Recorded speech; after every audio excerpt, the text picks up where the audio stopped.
नमः संस्कृताय triple S classes में आप सभी का स्वागत है।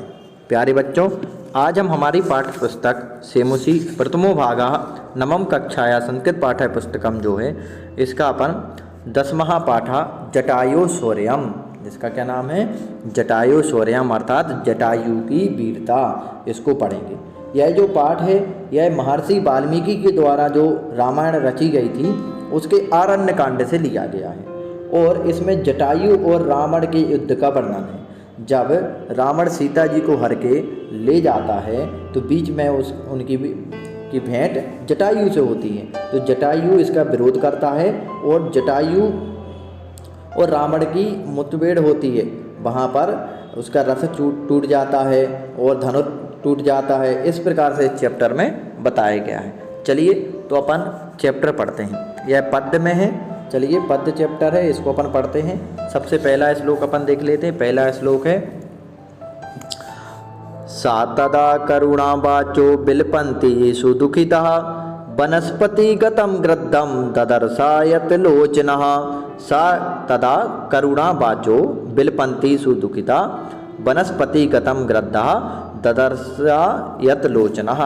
अन्वय से इनका अर्थ निकलता है। अन्वय भी मैं बाद में आपको बता दूंगा, जिसके अनुसार भावार्थ निकलेगा। चलिए अब हिंदी में समझ लेते हैं। इसका मतलब है अत्यंत दुखी करुणामयी वाणी से विलाप करती हुई, मतलब अत्यंत दुखी मन से सीता जी विलाप करती हुई बड़ी बड़ी आँखों वाली जो सीता जी थीं, उन्होंने वृक्ष पर बैठे हुए गिद्ध को देखा, जिसका नाम क्या था जटायु।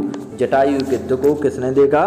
सीता जी ने, क्योंकि सीता जी ऊपर विमान में बैठी हुई जा रही थी और वृक्ष पे बैठा हुआ था, तो वृक्ष पे बैठे हुए गिद्ध को सीता जी ने देखा। फिर क्या हुआ? जटायो पश्चिमार्य ह्यमाणा मनाथवत अनेन राक्षसेन्द्रेण करुणम पाप कर्मणः। जटायो पश्चिमार्य ह्यमाणा मनाथवत अनेन राक्षसेन्द्रेण करुणम पाप कर्मणा, अर्थात वह सीता जी बोली, हे आदरणीय जटायु, इस पाप कर्म करने वाले राक्षसराज रावण जो है के द्वारा अनाथ के समान अपहरण करती हुई की गई हूँ मैं, और मुझ दुखी को देखो। सीता जी ने प्रार्थना की कि हे आदरणीय जटायु, इस पापी रावण ने मुझे हरण करके ले जा रहा है और आप मेरे दुख को समझो और इसको देखो। तो फिर क्या हुआ? तीसरा वाला देखें। तम शब्द मप सुप्तस्तु जटायुरत शुश्रुवे निरीक्ष रावणम क्षिप्रम वैदेहीं च ददर्श सः।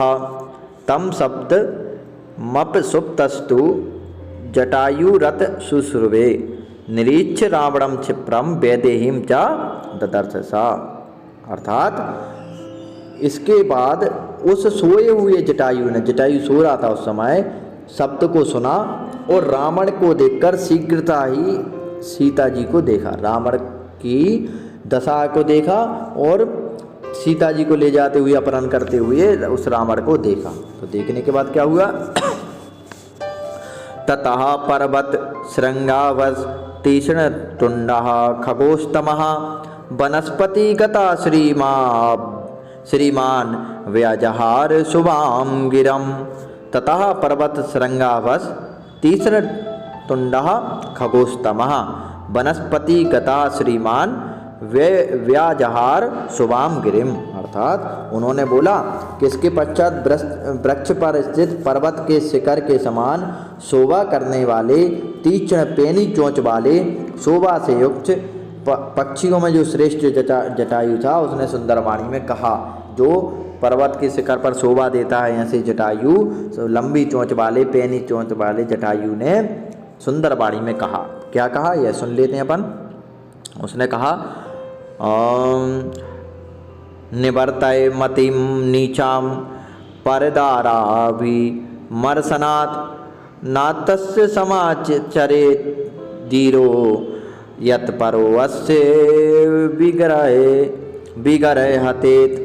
हयेत है वो बिगर हयेत, अर्थात निवर्तय मतिम नीचाम परदाराभि मर्शनात् न तत् समाचरित धीरो यत परोअस्य विगर्हयेत।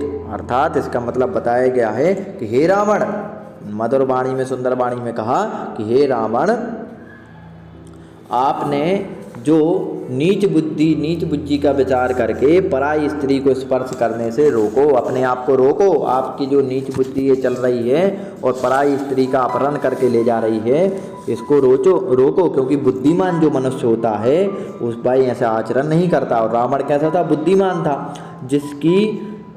जिससे इसकी दूसरे लोग निंदा करें, दूसरे लोग आपकी निंदा करेंगे और यह अच्छे लोगों का आचरण नहीं होता। उसने बड़े प्यार से रावण को यह बात कही कि आप इस बुरे व्यवहार को रोको, क्योंकि आपको यह आचरण शोभा नहीं देता, आप बुद्धिमान हैं, ऐसा करके बोला। तो फिर क्या बोला, आगे क्या बात होती है? वृद्धो अहम त्वम युवा धन्वी सरसा कवचीसरी नाताप्यादाय कुशली पेदेहिम में गमिष्यसि।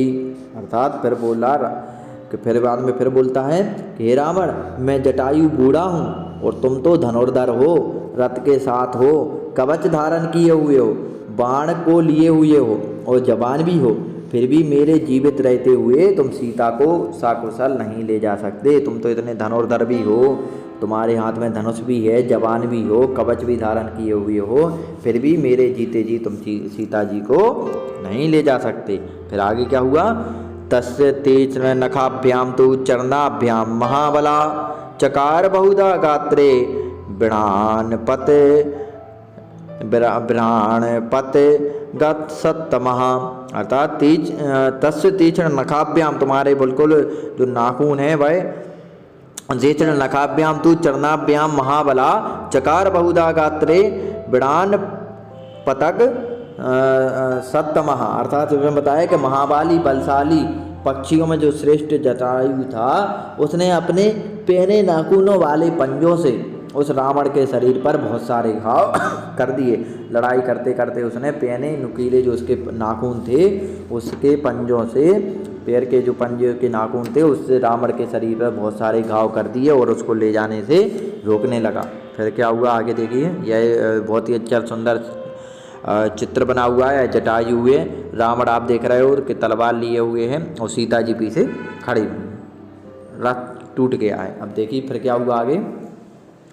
ततो अस्य ससरम चापम मुक्ता मणि विभूषितम चरणाभ्याम महातेजा भवंजास्य महादनुः।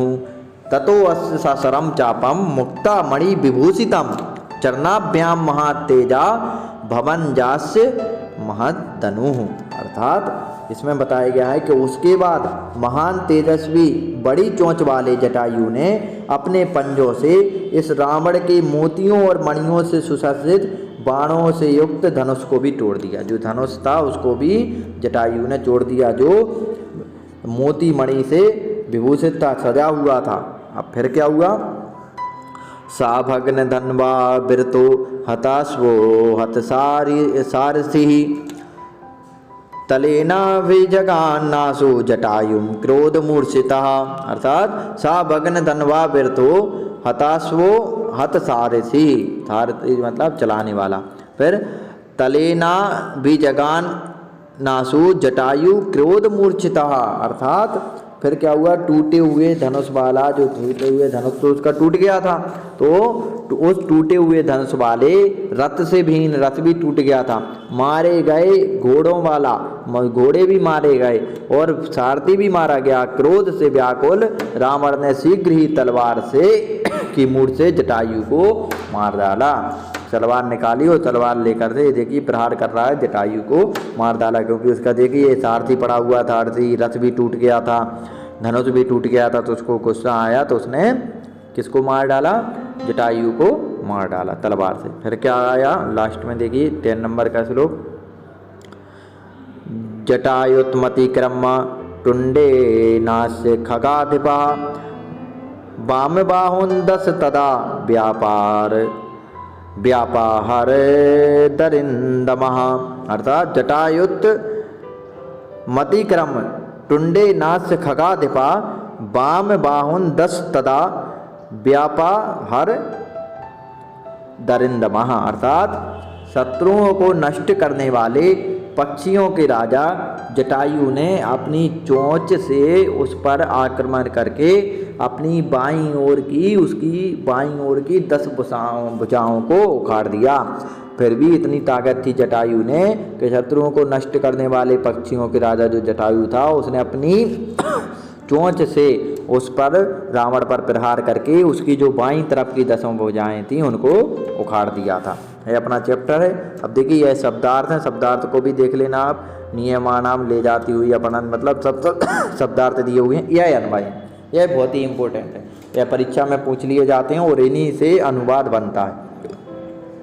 जैसे जैसे यहाँ पर शब्द दिए गए हैं क्रम से, उसी प्रकार से अपन अनुवाद उसका श्लोक का करते हैं। ठीक है बच्चों, तो अब देखिए अपन अभ्यास अपन जो है अपन नेक्स्ट वीडियो में पढ़ेंगे। वीडियो लंबी ना हो जाए, इसलिए आप लोगों को वीडियो अच्छी लगी हो तो वीडियो को लाइक कर लें, वीडियो को शेयर करें और अधिक से अधिक सब्सक्राइब कर लें जिसने अभी तक चैनल को सब्सक्राइब नहीं किया, जिससे आने वाली वीडियोस की नोटिफिकेशन आपको समय समय पर मिलते रहें। ठीक है बच्चों, आप स्वस्थ रहें, मस्त रहें, सेफ रहें। नमः संस्कृताय, जयतु संस्कृतम, जयतु भारत।